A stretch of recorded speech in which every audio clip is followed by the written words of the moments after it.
Hello folks, this is a review for circular saw for Makita. Now this is the model 761111. This is the European version. It has 240 volts, the voltage, and the output power is 1600 watts, 1600 watts. Now this model is made in China. I know that Makita has several I think, in the US, in Europe, manufacturing. Yeah, so you can find for this specific. This one is for China.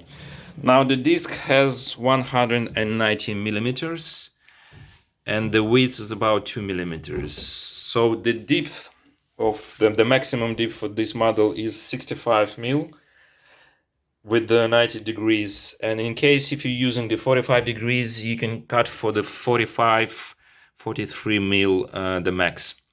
Now this one, specifically this one, this is the EQ version. You can see the adapter and has the European adapter. Also, I do recommend to buy this circle saw with the MacPack case. This one, the MacPack 3, it has the number, is the 3. I think the maximum length is about 300 mil. You can see that the case is quite big.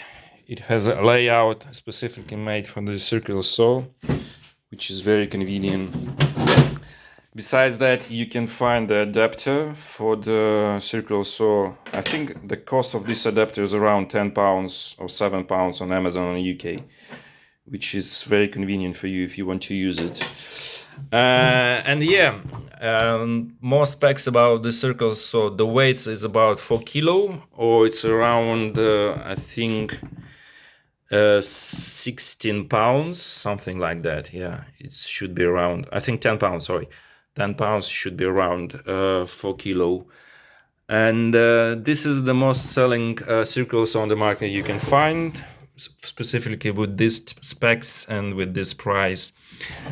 Now, please stay tuned. We're going to see some examples of how this circular saw is going to cut all the wood that we can find. I think it's the width of the wood, would be around 1 inch. So stay tuned and stay close. We're going to see what this circular saw can do right now.